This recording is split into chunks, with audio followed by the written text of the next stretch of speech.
ও আমার মুরব্বি বাপ জানেরা, মায়েরা, বোনেরা, মহিলারা, হযরতে আবু হানিফা রাহমাতুল্লাহ নিয়ে দোকানের সামনে হাজির হয়ে গেলেন। নোমান বিন সাবেত কি জন্য আজকে এত কাঁদে, কি জন্য আজকে কাঁদে? কোনোদিন তো এমন কাঁদতে দেখি নাই। ও যুবকেরা, হযরতে আবু বকর সিদ্দিক, হযরতে ওমর ফারুক, হযরতে উসমানে গনি, হযরতে আলী রাদিয়াল্লাহু তাআলা আনহু, তারা তো জীবন গড়েছে। আজকে তাদের দিন আমরা পেয়েছি। আমরা কেমন জীবন গড়েছি? চার ইমাম, ইমামে আজম, ইমামে আবু হানিফা, ইমামে মালিক, ইমামে শাফি, ইমাম আহমদ বিন হাম্বল রাহমাতুল্লাহ আলাইহি, তারা জীবনগুলো কিভাবে অর্জন করেছে।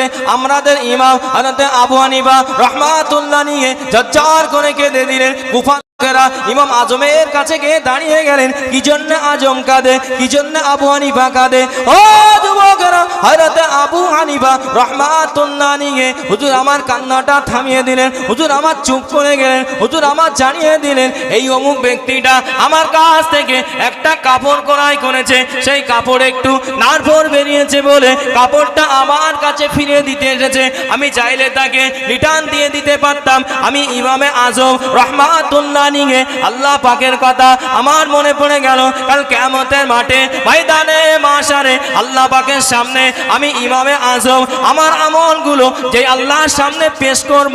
আল্লাহ যদি বলে, এই আবু হানিফা রাহমাতুল্লাহ আলাইহি, তোমার এই আমলের ভিতরে কোনো ভেজাল ঢুকে আছে, তোমার এই আমলের ভিতরে কোনো নারফল ঢুকে আছে, তোমার আমলটা নেব না, তোমার আমলটা ফিরিয়ে নিয়ে ভালো আমল থাকে তা পেশ করো। আমি ইমামে আজম আল্লাহ পাকের সামনে কোন আমলটা পেশ করব এই না মনে নিয়ে, এই না চিন্তা নিয়ে আমি আবু হানিফা ঝরঝর করে কাঁদি। ভাবে চাইলে আমি জামা রিটার্ন দিতে পারতাম, কোনো অসুবিধা হতো না। কিন্তু আমি চিন্তা করছি সামান্য নারফর কোনো অসুবিধে নাই, তাই সে নিল না, ফিরিয়ে দিচ্ছে। আমরা তো ইবাদত করছি, কিয়ামতের ময়দানে আমার আমল নামাটা তখন আল্লাহর সামনে পেশ করব। আল্লাহ যদি বলে, এই আবু হানিফা তোমার এই আমলের ভিতরে কিছু ভেজাল ঢুকে গিয়েছে, একটু নারফর আছে, তোমার আমল নেবো না, কি করো এই আমল রিটার্ন নিয়ে তুমি নতুন আমল দাও। আমি কি করব? কাঁদছে কে? কাঁদছে আমাদের ইমাম। তামাম পৃথিবীতে 100-র ভিতরে 70% মানুষ ইমাম আবু হানিফার মাসলাকের অনুকরণ করে। সেই ইমাম কাঁদছে এই চিন্তায়। বলেন আমাদেরও তো ইমাম, আমরা কোনোদিন কেঁদেছি? এই যে আমরা নামাজ পড়ি, এই যে আমরা রমাদানের রোজা রাখি, যে ইবাদতগুলোই আমরা করি না কেন, আমরা কোনোদিন কেঁদেছি? হয়তো ওমর ফারুক রাদিয়াল্লাহু আনহু তখন মদিনার রাষ্ট্রপতি, খলিফা, চিফ জাস্টিস ওমর ফারুক রাদিয়াল্লাহু আনহু ঈদের দিনে সকলে ঈদে চলে গিয়েছে। ওমর ফারুক রাদিয়াল্লাহু আনহু দেরিতে যাচ্ছে। দেরিতে বাড়িতে 2 রাকাত নামাজ পড়ে মসলায় বসে হুজুর আমার কাঁদছে। হুজুরকে জিজ্ঞাসা করা হলো, হুজুর বলছে তোমরা তো সকলে ঈদগাহে বসে আছো ঈদের নামাজ আদায় করার জন্য। আমি ওমর ভাবছি এই যে 1 মাস আল্লাহ পাক আমার দ্বারাই কি করেছে, রোজা পালন করিয়ে নিয়েছে, আল্লাহ পাক কবুল করেছে। তো রোজার ঈদ কাদের জন্য? রোজাদারের জন্যই। তো যে 1 মাস আল্লাহ পাক রোজা রাখিয়ে নিয়েছে, আল্লাহ পাক এই রোজাটা কবুল করবে। তো যদি করে তাহলে আমি ওমরের জন্য ঈদের নামাজ বা আনন্দ। আর যদি এই নামাজটা আল্লাহ, এই রোজাটা যদি আল্লাহ কবুল না করে তাহলে কিসের ঈদ, কিসের আনন্দ? আমি ওমর সেই জন্য ঈদের নামাজে যাওয়ার আগে আল্লাহর কাছে হাত তুলে একটু কাঁদছি। ওমরে ফারুক রাদিয়াল্লাহু আনহু চিন্তা করেন, অথচ রাসূল ঘোষিত জান্নাতি, ঠিক না ভুল? তাই না? আল্লাহ নবী মদিনা মসজিদে সাহাবাদের নিয়ে ওয়াজ করেন। ও যুবকেরা, ও আমার মুরব্বি বাপ জানেরা, মায়েরা, বোনেরা, মহিলারা, আল্লাহ নবী সাহাবাদের নিয়ে বয়ান করে। আল্লাহ নবী সাহাবাদের জানিয়ে দিলেন, ও বাবা সাহাবারা, গতকাল রাতে আমি নবী খৌফের মধ্যে দেখি বাবা, আমি নবী স্বপ্নের মধ্যে দেখি বাবা, আমি নবী আল্লাহ পাকের জান্নাতের মধ্যে ঘুরি বাবা। আমি নবী ঘুরতে ঘুরতে ঘুরতে ঘুরতে এমন একটি বাগান দেখতে পেলাম, যে বাগানের ভিতরে সুন্দর একটি বাড়ি করা আছে, যে বাড়ির এক সাইড দিয়ে আর এক সাইড সুন্দরভাবে দেখা যায়। আমি নবী টুকটুক টুকটুক করে সেই বাড়ির পাশে গিয়ে দাঁড়িয়ে গেলাম। আমি রাসূলুল্লাহ দেখতে পেলাম সেই বাড়ির ব্যালকনিতে বসে একটা মহিলা উজু করে।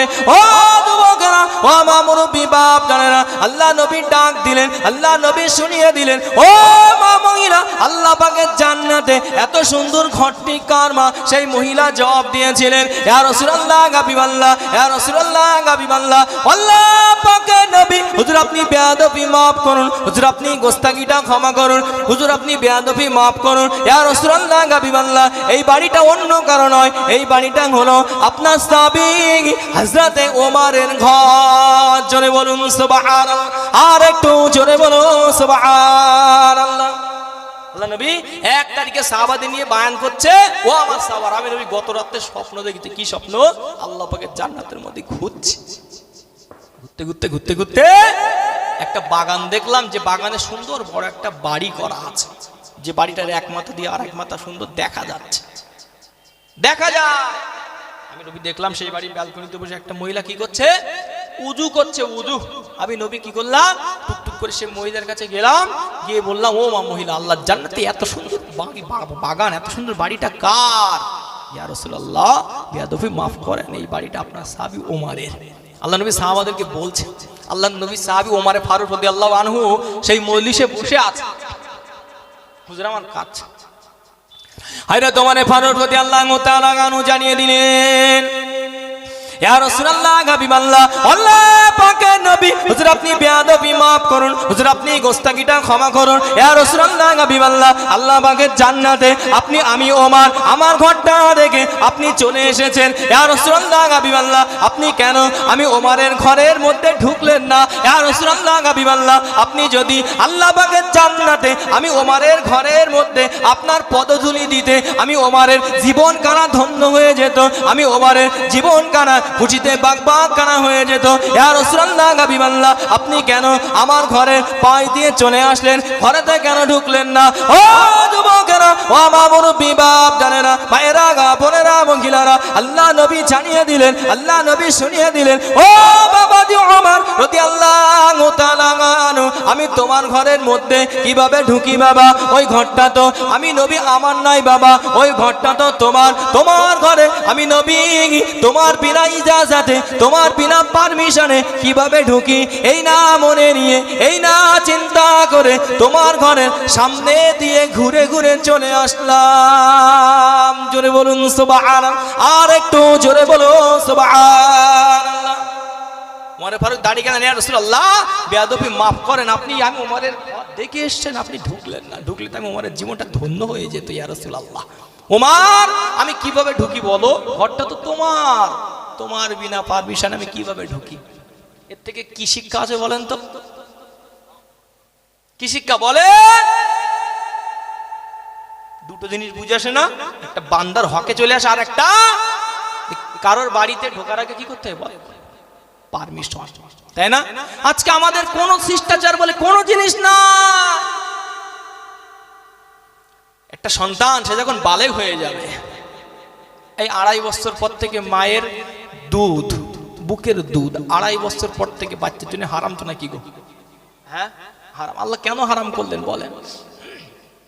2.5 বছর পরে ওই যে সন্তান মায়ের স্থানটা দেখবে, এটা হারাম, তাই না? অনেক বাচ্চা আছে মায়েরা দুধ ছাড়াতেই পারে না, দুধ ছাড়াতে ছাড়াতে 3 বছর পার হয়ে যায়, তাই না? তুমি 2.5 বছর পরে যেটা খাবার চোটাচ্ছে হারাম, ওটা হারাম। আর এই যে সন্তানেরা যে ঘরে থাকবে, নিজের জন্মদাতা বাপ মাও সেই ঘরে ঢুকতে গেলে আগে পারমিশন, আগে সালাম দিতে হবে। কোরআন তো আমাদের তাই শেখায় নাকি গো? বাপ মা যে ঘরে থাকবে, নিজের সন্তান বাপ মার ঘরে যেতে গেলেও বাপ মার কাছ থেকে পারমিশন, সালাম নিয়ে ঢুকতে হবে। কি হালাতে আছে না আছে আমরা তো কেউ জানি না, তাই না? জি, এখানে পর্দার একটা ব্যাপার আছে। এই নয় যে বাপ বলে মা বলে তার সামনে আমরা হাঁটু আগলা করে বসলাম, যেমন বেয়াদবি আদবের খেলাফ, তেমন ফরজ পর্দার খেলাফ হলো, তাই না? একটা মহিলা শুধু টাকনুর নিচে, পায়ের যে টাকনু গোড়ালি এতটুকু, আর এই অঝুর মুখের চেহারা, এইটা ছাড়া টোটাল জিনিসটাই পর্দা। হাতের কবজির থেকে নিয়ে এইটা বাদ দিয়ে সবগুলো পর্দা। একটা মহিলার ওই 3টে জায়গা ছাড়া অন্য জায়গা দেখবে, সেটাও হারাম। একটা পুরুষের নাভির থেকে হাঁটু পর্যন্ত পর্দা ফজ করতে হবে। এই নয় যে এখানে পুরুষ মানে পুকুরি গোসল করছে একেবারে কাঁচা মেরে, ওটা হারাম, পর্দার খেলাফ হচ্ছে, গোনাহ হচ্ছে। হয় না হয় না? আচ্ছা না, বলে ইসলাম কি আছে আমাদের মধ্যে বলে? আল্লাহ নবী বললেন, ওমর তোমার ঘরে আমি কিভাবে যাই? ঘরটা তো তোমার, তোমার বিনা পারমিশন আমি কিভাবে ঢুকে? সেই জন্য আমি নবী তোমার ঘরে ঢুকি নাই, চলে এসেছি। চিন্তা করেন, এর থেকে আমাদের শিক্ষা অর্জন করতে হবে। এটা দরুদ শরীফ, আল্লাহুম্মা সাল্লি আলা।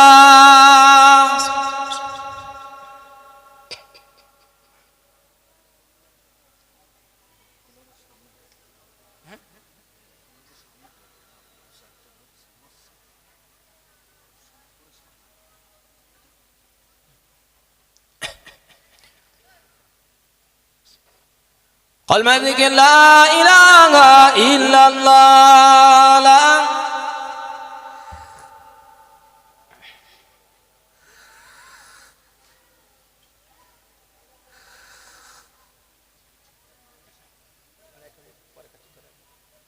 আমার ভাইরা, মায়েরা, বোনেরা, জীবন পরিবর্তন করে ফেলে।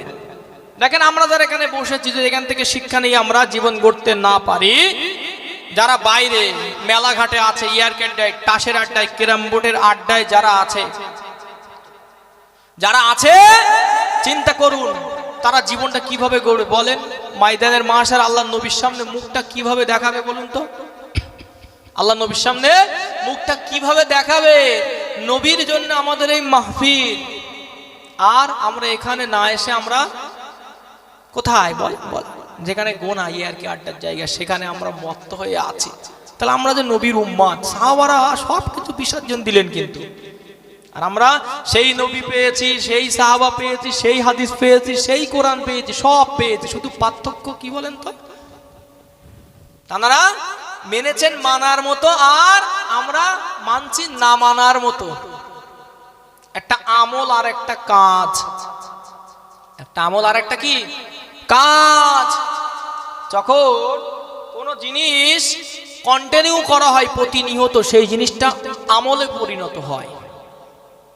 আর যে জিনিসটা ইচ্ছা হলে করা হয় নাই, করা হয় না, সেটা কাজ হয়ে যায়। এই যে আমরা কাজ করি, আমরা যারা কাজ করি, যারা আমল করব, তারা তো নামাজ প্রতিনিয়ত পড়বো, ঠিক না ভুল? প্রতিনিয়ত পড়বো, তবে আমল হবে। মন হলো জুম্মার দিনে গেলাম, মন হলো শবে বরাতের সিজনে কি করলাম, গেলাম, এটা হলো কাজ। আল্লাহ কাজ নেবে বলে মনে হয়? কাজ নেবে আল্লাহ? আল্লাহ কাজ নেবে না। আসমান আর জমিনের মাঝখানে আল্লাহ ঝুলিয়ে রাখবে। কিয়ামতের ময়দানে আল্লাহ ছুঁড়ে ছুঁড়ে মারবে, ছুঁড়ে ছুঁড়ে মারবে কিয়ামতের ময়দানে। কারণ এগুলো আমাদের আমল হয় না, সব কাজ হচ্ছে কাজ। আমরা কি চাই, যে কাজ হোক না আমল হোক? বলে কথা বলেন, আমল চাই না আমরা? আমল করতে গেলে আমাদের কি করতে হবে? সপ্তাহে একদিন ইমাম সাহেবের সাথে সাক্ষাৎ করলে হবে? জুম্মার দিন মসজিদ ভিড় করলে হবে? হবে না। কারণ ইসলাম অনুগত্য শেখায়, আবেগ নয়। আমরা তো আবেগের পিছনে ছুটি। দেখবেন যখন একটা মাইয়েত হয়ে যায়, যখন জানাজা হয়ে যায়, সেই সময় কি হয় বলেন তো? হাজার হাজার লোক, জায়গা দেওয়া যায় না, তাই না? জি, তাতে যদি ইমাম সাহেব একটু দেরি করে ফেলে, মাথা খারাপ, তাই তো? যদি একটু রৌদ্র হয়, ফাঁকা জায়গা, চিন্তা করুন তো, ময়দানের মাশা আল্লাহ পাক বিচার করে 50,000 বছর ধরে আপনি যা জিনিস আপনার নসিবে আল্লাহ পাকের আরশের ছায়া জড়বে বলে তো মনে হয় না। চিন্তা করুন তখন সেই রৌদ্রের তাপ আপনি কিভাবে সহ্য করবেন বলেন? আপনি কিভাবে সইবেন? তাহলে এখন আমার আপনার সুযোগ সময় আছে না নাই? নাই, আছে। তাহলে জীবন আমাদেরকে পরিবর্তন করতে হবে। আপনি নিয়ত করে ফেলুন, আগামীকাল থেকে আমি কি করব? অমুক ওয়াক্তের নামাজটা পড়ব, অমুক ওয়াক্তের নামাজটা পড়ব। আপনি এক ওয়াক্ত করে ধরুন, এক ওয়াক্ত। যখন আপনার ভিতরে অমুক ওয়াক্ত, সেই ওয়াক্তের নামাজটা আপনার ভিতরে চলে আসবে 2-4 মাস পরে, আপনি নিয়ত করুন আমি আগামীকাল থেকে আবার অন্য ওয়াক্তের নামাজটা পড়ব। এমন করে আপনার জীবনে নামাজগুলো পরপর নিয়ে আসেন। তা যদি না হয়, আমল একসাথে সম্ভব না। এছাড়া আমার যেসব যুবক ভাইয়ের একটু নেশা করে, যারা যদি বলা হয় ভাই কালকের থেকে তোরা নেশা করবে না, পারবে? একটা অভ্যাসের ব্যাপার আছে, কি করতে হবে? আস্তে আস্তে ছাড়তে হবে, আস্তে আস্তে, তাই না? যে মানুষটা নামাজ পড়ে না, ফটকে যদি বলা হয় কালকের থেকে 5 ওয়াক্ত নামাজ পড়বে, পারবে না। আস্তে আস্তে আমাদেরকে ধরতে হবে, তাই তো নাকি গো? জি, তাহলে আমাদেরকে এমন ভাবে দিনের পথে হাঁটতে হবে যে আস্তে আস্তে আস্তে আস্তে আমরা যেন বড় জায়গায় পৌঁছাতে পারি। দেখেন ইসলামের শুরুতে কিন্তু সর্বপ্রথম ঈমান নিয়ে এসেছেন আবু বকর সিদ্দিক রাদিয়াল্লাহু আনহু, তাই না? শুরুতে গুটি কতক মানুষ, আস্তে আস্তে আস্তে আল্লাহ পাক পৃথিবীর তামাম কোনায় ছড়িয়ে দিয়েছে, তাই না? জি, আমার ভাইরা, আমি যে ওমরে ফারুক রাদিয়াল্লাহু আনহুর কথা বলছিলাম, আল্লাহ পাক ওমরের জান্নাতের ঘর থেকে চলে এসে, তাই না? সেই ওমরের কি মাকাম, ওমরের কি মাকাম! রাসূলুল্লাহ সোনার জবানে বললেন, লা নবিয়্যা বাদি, আমি নবী, আমার পরে কোনো নবী হবে না। লা নবিয়্যা বাদি ওয়ালা রাসূলা, কোন নবী কোন রাসূল আসবে না। ওয়ালাউ কানা বাদা নবিয়্যা, যদি আমার পরে কেউ নবী করে আল্লাহ পাঠাতেন লাকানা ওমর, কাকে পাঠাতেন? ওমরে ফারুক রাদিয়াল্লাহু আনহুকে। অথচ ওমর ফারুক কি ছিল বলে? শুরুতে কি ছিলেন? বেঈমান ছিলেন, তাই না? চিন্তা করুন, ইসলামের ভিতরে বলার উদ্দেশ্য যে কেমন ভাবে ওমরে ফারুক ইসলামের মধ্যে ঢুকলেন, আর আমরা হচ্ছে কেমন ভাবে ঢুকেছি। আল্লাহ নবী আর ওমরে ফারুক রাদিয়াল্লাহু তাআলা আনহুকে নিয়ে, ও যুবকেরা, ও আমার মুরব্বি বাপ জানেরা, মায়েরা, গা বোনেরা, মহিলারা, আল্লাহ নবী আল্লাহ পাকের খানায় খাওয়া তপ করে, আল্লাহ নবী আগে আগে যায়। আরে তোমারে ফারুক রাদিয়াল্লাহু তাআলা আনহু আল্লাহ নবীর পিছনে পিছনে টুকটুক করে হাঁটে। আল্লাহ নবী সাল্লাল্লাহু আলাইহি ওয়াসাল্লাম সামনে দাঁড়িয়ে গেলেন, পিছনে ঘাটটা ঘুরিয়ে দেখলেন হযরতে ওমর রাদিয়াল্লাহু তাআলা আনহু অনেকটা পিছনে দাঁড়িয়ে আছে। আল্লাহ নবী ডাক দিলেন, আল্লাহ নবী ডেকে নিলেন, ও বাবাজি ওমর রাদিয়াল্লাহু তাআলা আনহু, কি জন্য ওখানে দাঁড়ালে বাবা? চলে আসেন, আমার সাথে সাথে আসেন। আরে তোমারে ফারুক রাদিয়াল্লাহু তাআলা আনহু জানিয়ে দিলেন, ইয়া রাসূলুল্লাহ হাবিবাল্লাহ, ইয়া রাসূলুল্লাহ হাবিবাল্লাহ, আল্লাহ পাকের নবী, হুজুর আপনি বেয়াদবি maaf করুন, হুজুর আপনি গোস্তাকিটা ক্ষমা করুন, ইয়া রাসূলুল্লাহ হাবিবাল্লাহ, আমি ওমর, আমার মনটা চাই এইখানে দাঁড়িয়ে দাঁড়িয়ে 2 রাকাত নামাজ খানা পড়বো। আরে তোমারে ফারুক রাদিয়াল্লাহু তাআলা আনহু আল্লাহ নবীকে জানিয়ে দিলেন, আল্লাহ নবী ডাক দিলেন, ও বাবাজি ওমর রাদিয়াল্লাহু তাআলা আনহু, তুমি যে ওখানে নামাজটা আদায় করবে বাবা, আল্লাহ পাকের কোনো হুকুম তো নাযিল হয় না, কি মনে উদয় হলো ওখানে তুমি দাঁড়িয়ে গেলে? ও যুবকেরা, ও আমার মুরব্বি বাপ জানেরা, মায়েরা, গা বোনেরা, মহিলারা, হযরতে জিবরাইল আমিন আল্লাহ নবী সামনে এসে দাঁড়িয়ে গেলেন। আসসালাতু আসসালামু আলাইকা ইয়া রাসূলুল্লাহ হাবিবাল্লাহ, আল্লাহ পাকের নবী, হুজুর আপনি বেয়াদবি maaf করুন, হুজুর আপনি গোস্তাকিটা ক্ষমা করুন, ইয়া রাসূলুল্লাহ হাবিবাল্লাহ। আল্লাহ পাক কোরআনুল কারীমের আয়াত কারা নাযিল করে দিলেন, ওয়াত্তাখিযু মিন মাকামি ইব্রাহিম মুসাল্লা। জোরে বলুন সুবহানাল্লাহ, আর একটু জোরে বলুন সুবহানাল্লাহ। ওমর ওখানে দাঁড়িয়ে নামাজ পড়বে বলছো, আল্লাহ পাকের কোনো হুকুম তো এখনো আসলো না। আল্লাহ নবী ওমরকে এই কথা শোনাচ্ছে, জিবরাইল আমিন এসে হাজির, ইয়া রাসূলুল্লাহ, আল্লাহ পাক কোরআনের আয়াত নাজিল করে দিয়েছিলেন, কি বললেন? ওয়াত্তাখিযু মিন মাকামি ইব্রাহিম মুসাল্লা। ইয়া রাসূলুল্লাহ, ওয়াত্তাখিযু তোমরা ধরো, মিন মাকাম ইব্রাহিম মুসাল্লা, মাকামে ইব্রাহিমে 2 রাকাত নামাজ, অর্থাৎ তোমরা মাকামে ইব্রাহিমে 2 রাকাত নামাজ পড়ো।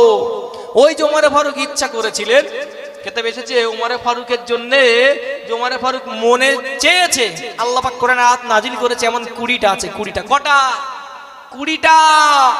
ওমরে ফারুক মনে মনে নিয়ত করলেন, আল্লাহ নবীর সাথে কথা বলে জিবরাইল আমিন এসে কোরআনে আয়াত দিয়ে দিলেন, ইয়া রাসূলুল্লাহ, আল্লাহ পাক ওমরে ফারুক যে মাকাম ইব্রাহিমে দাঁড়িয়ে আছে ওখানে 2 রাকাত নামাজ পড়ার হুকুম আল্লাহ পাক দিয়ে দিলেন। সুবহানাল্লাহ বলবেন। ওমরে ফারুক মন চেয়েছে, আল্লাহ পাক নাজিল করে দিলেন। চিন্তা করুন, সেই যারা হাজী, আল্লাহ পাকের হাজী এখানে আছেন, এখানে আছেন আল্লাহ পাকের হাজী বান্দা, একটু হাত তুলুন তো। আলহামদুলিল্লাহ, আল্লাহ পাক আমাদের নসিবে সকলের কবুল করুন, খানায় কাবা জিয়ারত সকলে বলুন আমিন। আল্লাহ পাক আমাদের সকলকে সুস্থতা হালাতে পৃথিবীতে বাঁচিয়ে রাখুক, সকলে বলি আমিন। আল্লাহ পাক আমাদের পরিবারের সবার জীবনের গুনাহ খাতাকে মাফ করে দেন, সকলে বলি আমিন। জি, তাহলে ওমরে ফারুক রাদিয়াল্লাহু আনহু মনে মনে করলেন, কোরআন আয়াত নাজিল হয়েছে, আল্লাহ পাকের হাজী বান্দা যারা আছে তারা বুঝতে পারছে যে মাকামে ইব্রাহিমে 2 রাকাত নামাজ পড়তে, কি গো ঠিক বলছি না ভুল? মাকামে ইব্রাহিমে 2 রাকাত নামাজ আদায় করতে হয়। ওমরে ফারুক মন চেয়েছিলেন, আল্লাহ কোরআন আয়াত দিয়ে দিয়েছে। তাহলে চিন্তা করুন, আমরা যারা ইসলামের ভিতরে ঢুকেছি, আমরা তো ইমানদার নাকি গো? নিজেকে মুসলমান বলে আমরা দাবি করি না? করি। আমরা ইমানদার মানুষ।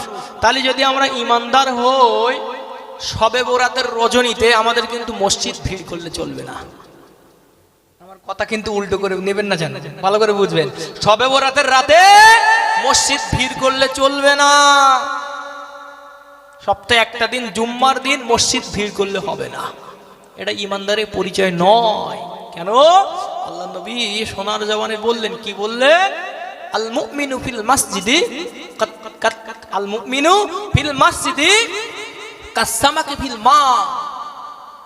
মোমেন ব্যক্তি মসজিদে, মোমেন ব্যক্তি মসজিদে থাকবে, মসজিদে যাবে কার মতো? যেমন মাছ পানিতে থাকে। অর্থাৎ মাছের জীবন পানিতে, তাই না? মাছকে ডেঙ্গায় রাখলে কতক্ষণ থাকবে বলে? বেশিক্ষণ জীবিত থাকতে পারবে না। তাহলে মাছের জন্য যেমন পানিটা শোভা পায়, তেমন একজন মুমিন ব্যক্তির জন্য মসজিদটা শোভা পায়। তার অন্তর সর্বদাই মসজিদের দিকে পড়ে থাকবে, কখন আজান হবে মসজিদে ছুটে যাব। আর হুজুর বললেন, আল মুনাফিকু ফিল মাসজিদি কাত-তায়রি ফিল কফাস। আল মুনাফিকু ফিল মাসজিদি কাত-তায়রি ফিল কফাস। খাঁচার ভিতরে পাখিকে বন্দি রাখলে যেমন পাখি ছটফট করে, কেন? খাঁচার থেকে বাইর হবে তাই, তাই না? বন্দি থাকতে চায় না। ঠিক মুমিন ব্যক্তি যখন, এই মুনাফিক ব্যক্তি যখন মসজিদে যায়, তার হালাত খাঁচায় বন্দির পাখির মতো হয়ে যায়। মন চায় কখন তাড়াতাড়ি ছোট ছোট কেরাত দিয়ে ছোট দোয়া করে ইমাম সাহেব নামাজটা সমাধা করে দেবে, মসজিদ থেকে বাইরে বাইরে চলে যাবে। ঠিক না ভুল বলেন? সব দিকে এক হুকুম। যদি ইমাম সাহেবের 1 মিনিট একটু দেরি হয়ে যায়, আচ্ছা আপনি আগে আপনার তো বিচার করুন তো। আপনি যদি 5 ওয়াক্ত নামাজি, আপনি প্রত্যেক দিন তাকবীর উলা পান, বলেন কি রাকাত আপনার 2-1 দিন ছুটে যায় না? যায়। অনেক সময় ইমামের পিছনে নামাজ পড়া মিস হয়ে যায়, হয় না? হয় না? যদি আপনারও হতে পারে, ইমামেরও হতে পারে না? পারে না। কিন্তু সেটা আমরা ভালো চোখে দেখি। আমরা ইমাম সাহেব 1 মিনিট দেরি করলে মুসল্লিরা ঘাড় ঘুরিয়ে সব দেখে, টাইম হয়ে গেল, কোথায় গেল গো? ছোট বড় কথা শুনতে হয়, ঠিক না ভুল? আপনি কাকে ইক্তেদা করছেন বলেন? হুজুর বললেন যে একজন মানুষ, সে একটা ইমানদার হাক্কানি আলেমের পিছনে নামাজ পড়বে। মান সাল্লা খালফা আলিম তাকওয়া ফাকান্নামা খাল্লা সালফান নবী সাল্লাল্লাহু আলাইহি ওয়াসাল্লাম। যে ব্যক্তি একজন তাকওয়া খোদাভীরু আলেমের পিছনে নামাজ পড়লো, সেই ব্যক্তিটা যেন আমি নবী আমার পিছনে নামাজ পড়লো। সুবহানাল্লাহ বলেন। তাহলে যারা ইমাম, সবার নসিবে কিন্তু জোটে না, কিন্তু সবার নসিবে আল্লাহর পক্ষ থেকে হুকুম না হলে, রাসূলুল্লাহর বিনা পারমিশনে ইমামের দায়িত্ব কিন্তু মানুষ পায় না। হুকুম হয়, আল্লাহ অন্তরে এলকা করে দেয়, জাগিয়ে দেয়, তবে সেই মানুষটা। আপনি সেই ইমামের বিরোধী করেন কিভাবে বলেন? আমরা ইসলামে কেমন ভাবে, এমনি তো আমরা কিছু জানি না, জানি না কি করে জানি? আমরা এখনো কিছু জানি, শরীয়তের কিছু বুঝি না। চিন্তা করুন, তা আমরা শরীয়তের কিছু জানি না, তাহলে আমরা কিভাবে আমল করবো? তারা তো আমাদের জন্য ঢাল, মডেল। তাদের কাছ থেকে আমাদের জানতে হবে, শিখতে হবে, বুঝতে হবে। ফট করে ইমাম সাহেব যদি ঘুরিয়ে প্রশ্ন করে, আচ্ছা আপনি বলেন তো হুজুর ফরজ কটা? গোসলের ফরজটা কিভাবে আদায় করতে হয়? আমরা তো জানি না। আমরা আয়েশা সিদ্দিকা রাদিয়াল্লাহু আনহা থেকে বর্ণিত, তিনি বলেন তাহতা কুল্লি শাইরাতিন নাজাসাতুন, প্রত্যেকটা চুলের গোড়ায় গোড়ায় নাপাকি থেকে যায়। ফলে যখন গোসলটা ফরজ হয়ে যাবে, আপনাকে সুন্দর করে ডলে ডলে ডলে ডলে ধৌত করতে হবে। আর আপনাকে কি করতে হবে? গালে পানি দিয়ে গড়গড়া করতে হবে, নাকে নরম অংশে পানি দিতে হবে, আর তামাম বাদাম সুন্দর করে ডলে ডলে ধৌত করতে হবে। 3টে ফরজ। কিসের? গোসলের। কিসের ফরজ? গোসলের ফরজ। আমরা তো অনেক মানুষ জানি না। তাহলে কিভাবে অর্জন করছি এতদিন, আবার নামাজ পড়ছি বল, তাই না? তাহলে আমরা এখনো নাপাক থেকে গেলাম, এখনো পবিত্র অর্জন করতে পারলাম না। আমরা উজুর ফরজ যে কটা আছে, ওই ফরজের মধ্য থেকে যদি একটা চুল পরিমাণ জায়গা শুকনো থেকে যায়, আপনার উজুটাই হবে না। এতে উজু না হয় তা নামাজ হবে আপনার? হবে? হবে না। এরপরে আসেন বাহ্যিক দিক। আমরা কি করেছি? উজু করে সুন্দর করে গোসল করে মসজিদে নামাজ আদায় করতে গিয়েছি। আমরা সুদের সাথে, ঘুষের সাথে, হারামের সাথে জড়িত আছি না? নাই। বাহ্যিক দিকটা আমরা সুন্দর করে পরিষ্কার করে নিয়েছি। আমাদের ব্লাড হারাম খেয়ে গিয়ে হারাম রক্ত তৈরি হয়ে গিয়েছে। আল্লাহ ইবাদত নেবে? বলে নেবে না। বলার উদ্দেশ্য আমার ভাইয়েরা, বাবা যারা ভুল বুঝবেন না, আমাকে বলার উদ্দেশ্য, জীবনে যা হয়েছে হয়েছে। আপনি চিন্তা করুন, যারা ইসলামের বড় বড় মডেল মেনেছে, শুরুতে তাঁরা অধিকাংশ সব ছিল বেঈমান। আপনি সাহাবায়ের দিকেই খেয়াল করুন না, শুরুতে কি ছিল? ঈমান নিয়ে আসার আগে কি ছিল বলে চিন্তা করেন। কত নোংরা, কত খারাপ কাজের সাথে যুক্ত ছিল, তাই না? তাহলে প্রতাপচন্দ্র সেন হিন্দুদের পরে ব্রাহ্মণ ছিলেন, তাই না? ঠিক বলছি না ভুল বলছি? হিন্দুদের কি ছিলেন? ব্রাহ্মণ ছিলেন, তাই না? জি। তাহলে ভাবুন, শুরুতে একরকম ছিল, আর জীবন পরিবর্তন করে ইসলামের মধ্যে ঢুকলেন, তা পুরো ইসলামের ভিতরে ঢোকার মতো ঢুকলেন। জীবনটা সম্পূর্ণ কি করে ফেললেন? পরিবর্তন করে ফেললেন। আমরা কি করছি বলেন, চিন্তা করেন। আল্লাহ নবী মদিনা মসজিদে সাহাবাদের কোন নামাজ করেন। ও যুবকেরা, ও মা মুরব্বি, বাপ জানেরা, মায়েরা, বোনেরা, মহিলারা, আল্লাহ নবী মদিনা শরীফের মসজিদে সাহাবাদের কোলে বয়ান করে। আল্লাহ নবী সাহাবাদের জানিয়ে দিলেন, ও বাবা সাহাবারা, আমি রাসূলুল্লাহ স্বপ্নের মধ্যে দেখি বাবা আল্লাহ পাকের খানায় কাবার তওয়াফ করি বাবা। আল্লাহ রাসূলের সাহাবারা বললেন, ইয়া রাসূলুল্লাহ, হাবিবাল্লাহ, আমরা কিছু সাহাবা ওই একই স্বপ্ন দেখেছি। ইয়া রাসূলুল্লাহ, হাবিবাল্লাহ, চলেন আল্লাহ পাকের খানায় কাবা আমরা সকলে মিলে তওয়াফ করি। আজ কয়েকটি বছর হয়ে গেল, কতদিন পার হয়ে গেল, আল্লাহ পাকের খানায় কাবা আমরা তওয়াফ করি না। আল্লাহ পাকের খানায় কাবাকে কতদিন চামড়া আর চোখে দেখি না। ইয়া রাসূলুল্লাহ, হাবিবাল্লাহ, হুজুর আপনি চলেন। আল্লাহ রাসূলের জবানের কথাটা সাহাবাদের কানে কানে ছড়িয়ে পড়লো, সাহাবাদের কানে কানে পৌঁছে গেল।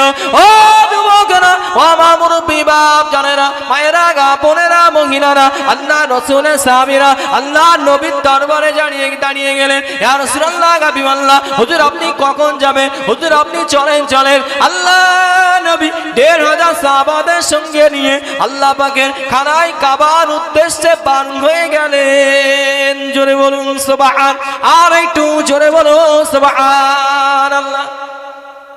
১ তারিখে স্বপ্ন দেখছে আল্লাহ নবী কি করছে? আল্লাহ পাকের খানায় কাবা তওয়াফ করছে। কিছু সাহাবা ওই স্বপ্ন দেখেন, ইয়া রাসূলুল্লাহ বেয়াদবি মাফ করেন, অনেকদিন আল্লাহ পাকের খানায় কাবা দেখি না, চলেন একটু যাই, গিয়ে কি করব? খানায় কাবার চামড়ার চোখে দেখবো, খানায় কাবাকে সামনে রেখে ইবাদত করে কলিজাটা শীতল হয়ে যাবে, তাই না? আল্লাহ নবী টুকটুক করে বার হয়ে গেলেন, সাহাবাদের নিয়ে জুল হুলাইফায় চলে গিয়েছেন। মদিনা শরীফের মিকাত জুল হুলাইফা, আমাদের ভারতবর্ষের মিকাত ইয়ালামলাম। যারা উমরাহ বা ফরজ হজে যাবে, এই মিকাত থেকে পাগড়ি পরিধান করতে হবে। যদি এই মিকাত পাগড়ি ছাড়াই পরিধান করে, একটা দাম কুরবানি জবে ওয়াজিব হয়ে যাবে। তো মদিনা শরীফের মিকাত জুল হুলাইফা, আল্লাহ নবী সেখানে গিয়েছে। রাসূলুল্লাহ সাহাবারা সব কি করবে? মাথায় পাগড়ি পরিধান করবে। পাগড়ি পরে নিলেন, ওখান থেকে বাইর হয়ে যাচ্ছে। মক্কায় সংবাদ চলে গেল, নবী মুহাম্মদ সাহাবাদের নিয়ে কি করছে? আল্লাহ পাকের খানায় কাবায় আসছে, মক্কায় আসছে। বাধা দিয়ে দিয়েছে, হুদাইবিয়ার জমিনে বাধা দিয়ে দিলেন।